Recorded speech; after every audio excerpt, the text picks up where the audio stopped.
Hello students, welcome to Centum channel. 11th standard accounts unit 4 exercise 4ல first sum பார்க்கலாம் வாங்க. Journalize the following transactions. Journalize பண்ணிட்டு அந்த transactions வச்சு post them to ledger போடணும். First 2016 January 1 started business with cash. என்ன சொல்லியிருக்கோம் பொதுவாக டெபிட்னா cash உள்ளே வர்றது, கிரெடிட்னா கேஷ் வெளியே போகுது. அதாவது debit what comes in, credit what goes அவுட்டுன்னு சொல்லுவோம். இப்போ நமக்கு கேஷ் உள்ளே வருது டெபிட், அப்போ கேஷ் வந்து டெப்டார் பண்ணுவோம் டு கேபிட்டல். ஸ்டார்ட் பண்ணுறாங்கன்னா என்ன மீனிங்? To capital. அதான் இங்கே டிரான்சாக்ஷன்ஸ் எழுதியிருக்கேன் பாருங்கள். ஃபஸ்ட்டு டிரான்சாக்ஷன்ஸ் ஜேர்னலில் நம்ம கேஷ் உள்ளே வருது, அதனால் கேஷ் அக்கௌண்ட் டெப்டார் டு கேபிட்டல் எழுதியிருக்கேன். ஏன்னா ஸ்டார்டட் பிஸ்னஸ் பண்ணுறாங்கன்னா டு கேபிட்டல் தான் வரும். 10,000. நெக்ஸ்ட்டு பெய்டு இன்ட்டு பேங்க்குக்கு பெய்ட் பண்ணுறாங்க. இப்போ பேங்க் மூலயமா நமக்கு உள்ளே வருது காசு. அப்போது பேங்க் அக்கௌண்ட் டெப்டார் டு கேஷ்லேருந்து எடுத்து தான் நமக்கு பேங்க்கில் போடுறாங்க. அதனால் பேங்க் மூலயமா உள்ளே வருது. இப்போ debit what comes in, bank account டெப்டார் to cash. Being amount paid to bank. Narrations வந்து கண்டிப்பாக எழுதணும். 5,000.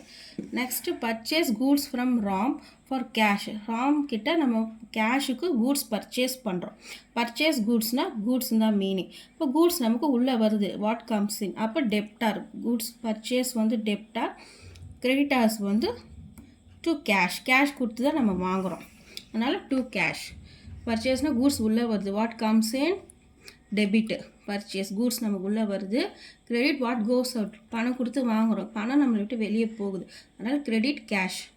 10,000. இது ஜேர்னல் என்ட்ரிஸ் முடிஞ்சிருச்சு. இப்போ இந்த ஜேர்னல் என்ட்ரிஸ் வச்சு நரேஷன் எழுதணும் பீயிங் கேஷ் பர்ச்சேஸ் அப்படின்னு. இப்போ இந்த ஜேர்னல் என்ட்ரிஸ் வச்சு நம்ம லெட்ஜர் போடணும். லெட்ஜர்னால் இப்படி தான், லெட்ஜர் அக்கௌண்ட் போட்டுட்டு ஃபஸ்ட்டு கேஷ் அக்கௌண்ட்டுன்னு போட்டுட்டு கேஷ் அக்கௌண்ட் இப்படின்னு எழுதிட்டு டேட் பர்டிகுலர்ஸ். ஜேர்னல் எழுதும் போது லெட்ஜர் ஃபோலியோன்னு எழுதுவோம். இந்த லெட்ஜருக்கு அக்கௌண்ட் போடும் போது ஜேர்னல் ஃபோலியோன்னு எழுதணும். அமௌண்ட் இந்த சைடும் date particulars journal folio amount. இது டெப்டார் சைட், இது கிரெடிட்டார் சைட் எழுதிட்டு ஃபஸ்ட்டு கேஷ் அக்கௌண்ட் எழுதிக்கிறீங்க. கேஷ் அக்கௌண்ட்டில் நமக்கு கேஷ் அக்கௌண்ட்டில் கேபிட்டல் வந்து எந்த சைடு இருக்குதுன்னு பார்க்கணும். கேபிட்டல் வந்து கிரெடிட்டார் சைடில் தான் இருக்குது. ஓகேங்களா? சாரி, கேஷ் அக்கௌண்ட்டு தானே. கேஷ் அக்கௌண்ட்டில் கேபிட்டல் வந்து நமக்கு டெப்டார் சைடு இருக்குது. கேஷ் வந்து நமக்கு எந்த சைடு இருக்குது? டெப்டார் சைடு இருக்குது. இப்போ அதனால் கேபிட்டலை வந்து டெப்டார் சைடில் எழுதுகிறோம். ஓகேங்களா? அடுத்தது வேறு எங்கே இருக்குது பாருங்கள். கேஷு ஃபஸ்ட்டு என்ட்ரியில் கேஷ் இருக்குது, செகண்ட் என்ட்ரிலையும் கேஷ் இருக்குது, தேர்ட் என்ட்ரிலையும் கேஷ் இருக்குது. அப்போது கேஷ் அக்கௌண்ட்டில் 3 என்ட்ரிஸ் நம்ம போடணும். ஃபஸ்ட்டு என்ட்ரி வந்து கேஷ் அக்கௌண்ட்டில் கேஷ் எந்த சைடு இருக்குது? டெப்டார் சைடு. அதனால் டூ கேபிட்டல், இந்த கேபிட்டலை டெப்டார் சைடில் டூ கேபிட்டல்னு எழுதுகிறோம். செகண்ட் என்ட்ரியில் கேஷ் வந்து நமக்கு எங்கே இருக்குது? கிரெடிட்டார் சைடில் இருக்குது பாருங்கள். கிரெடிட்டில் தானே இருக்குது கேஷு, கிரெடிட்டார் 2ல் இருக்குது, கிரெடிட்டார் சைடில் இருக்குது. அப்போது கிரெடிட்டார் சைடில் பை பேங்க்னு எழுதணும். பை பேங்க் 5,000 எழுதணும். தேர்ட் என்ட்ரியில் கேஷ் நமக்கு எங்கே இருக்குது? அதே கிரெடிட்டார் சைடில் தான் இருக்குது. அதனால் பை பர்ச்சேஸ்ன்னு இந்த சைடு எழுதணும். ஓகேங்களா? இப்போது இந்த சைடு வந்து நம்ம வந்து டெப்டார் சைடு ஆட் பண்ணோம்னா 10,000 இருக்குது. ஆனால் இது கிரெடிட்டார் சைடு இந்த 4,000 விட்டுருங்க. பை பேங்க் இந்த 4,000 விட்டுட்டு பை பேங்க் வந்து 5,000 ரைட் பண்ணோம். பை பேங்க்கு 5,000 ரைட் பண்ணோம். பை பர்ச்சேஸ்ன்னு 1,000 ரைட் பண்ணோம். இப்போ ரெண்டும் ஆட் பண்ணோன்னா 6,000 தான் வருது. ரிமைனிங் நமக்கு இங்கே 10,000 இருக்குது. ரிமைனிங் நம்ம இங்கே 4,000 ஆட் பண்ணால் தான் நமக்கு இங்கே 10,000 வரும். அந்த 4,000 நம்ம என்னென்னு ஆட் பண்ணோன்னா by balance carry down. By balance carry down அப்படின்னு போட்டு 4,000 ஆட் பண்ணிவிட்டு 10,000 பேலன்ஸ் க்ளோஸ் பண்ணிடணும். க்ளோஸ் பண்ணிவிட்டு இந்த பை பேலன்ஸ் கேரி டவுனுக்கு எப்போவுமே டேட் வந்து இந்த சம்முக்கு டேட் வந்து பாருங்கள் January 1, 2016 கொடுத்துருக்காங்க. பை பேலன்ஸ் கேரி டவுன் போடும்போது இப்போ ஜான்வரி 1 2016 கொடுத்துருக்காங்கன்னா அந்த மந்தோட லாஸ்ட் டேட்டு தான் எழுதணும் பை பேலன்ஸ் கேரி டவுனுக்கு. அப்போ ஜான்வரினா 31 இருக்கும். அப்போ 31 ஜான்வரி 2016 தான் பை பேலன்ஸ் கேரி டவுன் போட்டு 4000 போட்டுட்டு 10,000 டேலி பண்ணி ரெண்டுத்தையும் க்ளோஸ் பண்ணணும். க்ளோஸ் பண்ணிவிட்டு இங்கே கேரி டவுன் பண்ணதை இந்த side by 2 balance brought down, 2 balance brought down இங்கே எவ்வளோ கேரி டவுன் பண்ணோம் 4000. இந்த 4000 2 பேலன்ஸ் ப்ராட் டவுனும் போட்டுடணும். இந்த 2 பேலன்ஸ் ப்ராட் டவுனுக்கு என்ன டேட் எழுதணும்னா நெக்ஸ்ட் மந்த்து ஃபஸ்ட்டு டேட் எழுதணும். இப்போ ஜான்வரி 31 மறுநாள் என்ன டேட்டு February 1, அது February 1 2016 டேட் போட்டு எழுதணும். 2016 February 1 போட்டு 2 பேலன்ஸ் ப்ராட் டவுன் 4000 எழுதணும். ஓகேங்களா? கேஷ் அக்கௌண்ட் முடிஞ்சிருச்சு. நெக்ஸ்ட்டு கேஷ் அக்கௌண்ட் கீழே நெக்ஸ்ட் என்ன அக்கௌண்ட் இருக்குது? கேபிட்டல் அக்கௌண்ட் அதே மாதிரி ஓப்பன் பண்ணி அதே மாதிரி debtor, date particulars, journal folio amount, date particulars, journal folio amount, கிரெடிட்டார்ஸ்லாம் ஓப்பன் பண்ணிவிட்டு இப்போ நமக்கு கேஷ் எங்கே இருக்குது? கேபிட்டல் எங்கே இருக்குது? கேபிட்டல் வந்து கிரெடிட்டார்ஸில் இருக்குது. அப்போ கிரெடிட் சைடில் பை கேஷ் 10,000 போட்டுக்கணும். இப்போ வேறு எங்கன்னா நமக்கு வேறு என்ன ஜேர்னல் என்ட்ரிஸில் கேபிட்டல் இருக்கா? இல்லை. இப்போது கிரெடிட் சைடில் மட்டும்தான் பை கேஷ் 10,000 இருக்குது. அப்போ என்ன பண்ணணும்? பை 2 பேலன்ஸ் வரணும்.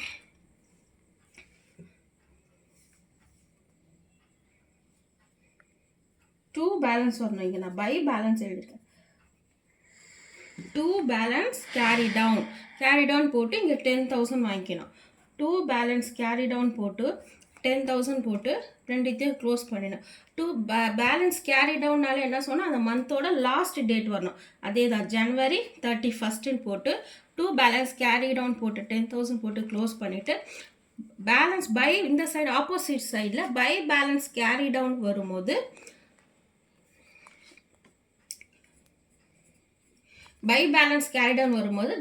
நெக்ஸ்ட் மந்தோட ஃபஸ்ட் டேட் போடணும். நெக்ஸ்ட் மந்தோட ஃபஸ்ட் டேட் என்ன? February 1 போட்டு பை பேலன்ஸ் ப்ராட் டவுன் 10,000 போட்டு கேபிட்டல் அக்கௌண்ட்டை க்ளோஸ் பண்ணிடணும். இங்கே 10,000 எழுதணும். ஓகேங்களா? நெக்ஸ்ட்டு அக்கௌண்ட் என்ன இருக்குது? கேஷ் முடிச்சாச்சு, கேபிட்டல் முடிச்சாச்சு. அடுத்தது பேங்க் அக்கௌண்ட். அதே மாதிரி பேங்க் அக்கௌண்ட் ஓப்பன் பண்ணுங்கள். இதே மாதிரி டேட் பர்டிகுலர்ஸ் எல்லாம் எழுதிக்குங்க. பேங்க் அக்கௌண்ட் பாருங்கள். பேங்க் அக்கௌண்ட்டில் நமக்கு பேங்க் அக்கௌண்ட் எங்கே இருக்குது? டெப்டாரில் இருக்குது. பேங்க் நமக்கு என்ன இருக்குது? 2 கேஷ் வந்து அப்போ நமக்கு டெப்டார் சைடு எழுதணும். அப்போது 2 கேஷ் 5,000. டேட் வந்து இது அந்த டிரான்சாக்ஷன்ஸ் கொடுத்துருக்க டேட்டே தான் எழுதணும். January 5 2 cash 5,000. இப்போ வேறு எங்கன்னா நமக்கு பேங்க் அக்கௌண்ட் இருக்கா? இல்லை. இப்போ இந்த சைடு தான் 5,000 இருக்குது, இந்த சைடு இல்லை. அப்போ என்ன பண்ணணும்? Carry forward by balance carry down. 5,000 போட்டு க்ளோஸ் பண்ணிக்கணும். கேரி டவுன்னும் போது என்ன சொன்னேன்? எப்போவுமே மந்தோட last date 2016 January 31 carry down போட்டு ரெண்டுத்தையும் டேலி பண்ணி க்ளோஸ் பண்ணிவிட்டு இந்த சைடு நெக்ஸ்ட் மந்தோட ஃபஸ்ட் டே February 1 2016 போட்டு 2 பேலன்ஸ் ப்ராட் டவுன் 5,000 போட்டுக்கணும். நெக்ஸ்ட் அக்கௌண்ட் என்ன இருக்குது பாருங்கள். இப்போ கேஷ் முடிச்சாச்சு, கேபிட்டல் முடிச்சாச்சு, பேங்க்கு முடிச்சாச்சு. கேஷ் வந்து ஆல்ரெடி நம்ம கேஷ் முடிச்சிடும். நெக்ஸ்ட்டு பர்ச்சேஸ் அக்கௌண்ட் வருது. பர்ச்சேஸ் அக்கௌண்ட் அதே மாதிரி ஓப்பன் பண்ணி அதே மாதிரி date particulars journal folio amount, date particulars journal folio amount, இந்த சைடு டெப்டார், இந்த சைடு கிரெடிட்டார் எழுதிட்டு டேட் என்னென்னா January 7 2016 January 7 டேட் போட்டுக்கிட்டோம். 2016 January 7. இங்கே பர்ச்சேஸ் வந்து நமக்கு எங்கே இருக்குது? டெப்டார் சைடு இருக்குது. அதனால் டெப்டார் சைடு கேஷ் 2 கேஷ் 1,000 போட்டுக்கணும். ஓகேங்களா? இப்போ இந்த சைடு நமக்கு எதுவுமே இல்லை. அதனால் January 31 போட்டுட்டு பை பேலன்ஸ் கேரி டவுன் 1,000 போட்டுட்டு ரெண்டுத்தையும் டேலி பண்ணிடணும். 1,000 டேலி பண்ணிவிட்டு மறுநாள் ப்ராட் டவுனுக்கு என்ன பண்ணணும்? நெக்ஸ்ட் மந்தோட ஃபஸ்ட் டேட் போடணும். அதாவது February 1 அப்படின்னு நெக்ஸ்ட் மந்தோட ஃபஸ்ட் டே போட்டு 2 பேலன்ஸ் ப்ராட் டவுன் அப்படின்ட்டு போட்டு 1,000 எழுதணும். எல்லாருக்கும் இந்த சம்மு புரிஞ்சிருக்கோன்னு நினைக்கிறேன். ஒரு வாட்டி பார்த்துக்குங்க, நோட் பண்ணுங்கள்.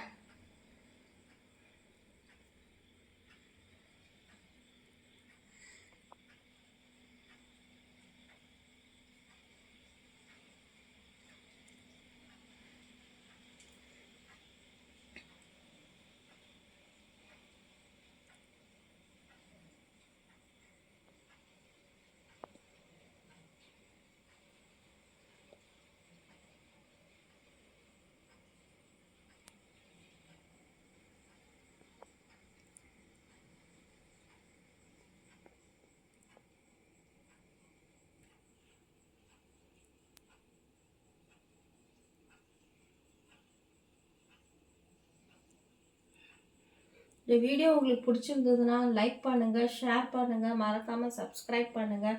தேங்க்ஸ் ஃபார் வாட்சிங்.